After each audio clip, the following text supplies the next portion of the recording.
Washington. Even as the threat of war with Iran appeared to ebb this week, House lawmakers on Thursday approved a measure to bar President Donald Trump from further military action against a Middle Eastern power without explicit authorization from Congress. The resolution, which passed 224 to 194 largely along party lines, amounts to a rebuke of Trump from the Democratic-led House, but likely will not mean any new restrictions on his military powers. It's unclear when or if the Republican-led Senate will take up the issue, or if enough members of the president's own party there would break ranks to approve the resolution. But ahead of the vote, House Speaker Nancy Pelosi, D. Califf, said the vote was a critical step for Congress to reassert its role in issues of war and national security following the president's decision, without consultation from lawmakers, to kill Iranian Quds Force commander Qasem Soleimani in an airstrike last week. Play_circle_filled members of Congress have serious, urgent concerns about the administration's decision to engage in hostilities against Iran and about its lack of strategy moving forward, she said, adding that the administration has a responsibility to consult with Congress. The resolution directs Trump to end the use of U.S. military forces in hostilities against Iran unless Congress declares war, or unless it's necessary to defend against an imminent attack. It's sponsored by Rep. Alyssa Stotkin, D. Mish, a former CIA analyst and Defense Department official who has been publicly critical of Trump's foreign policy decisions. If our loved ones are going to fight in any protracted war, the president owes the American people a public conversation, she said in a statement before the vote. White House issued a statement condemning the resolution as potentially undermining the president's ability to defend U.S. forces and interests in the Mideast against ongoing threats from Iran and its proxies. Sign up for the Early Bird Brief. Get the military's most comprehensive news and information every morning. Sign up for the Early Bird Brief, a daily roundup of military and defense news stories from around the globe. Giving us your email, you are opting in to the Early Bird Brief. Only 8 Democrats voted against the resolution, with several saying it didn't go far enough. 3 Republicans backed the resolution. Several blasted it as an unfair and unpatriotic attack on the commander-in-chief.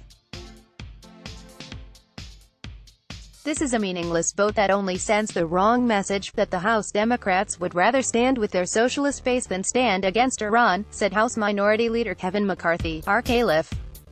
Republicans emphasized Soleimani's role in sharing roadside bomb technology that killed or wounded hundreds of service members during the Iraq War, and that U.S. military officials concluded he posed an imminent danger to U.S. troops, allies and interests.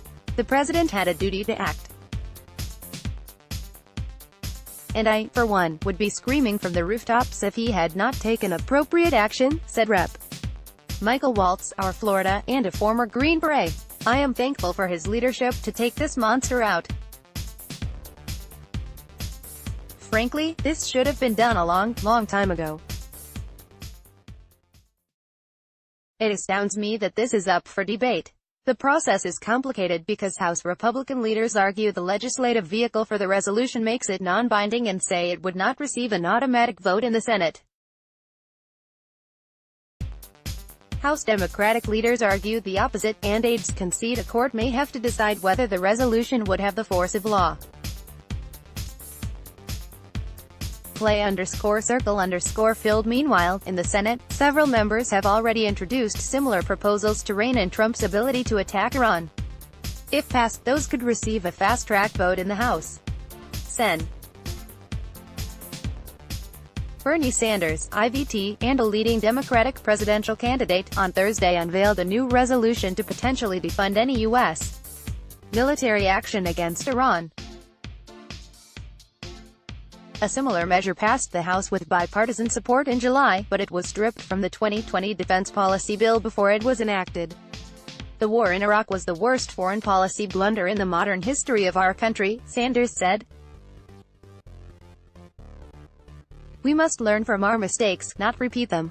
We need to invest our financial resources in improving lives here in America, not waste trillions more on wars. Similarly, Virginia Democratic Sen.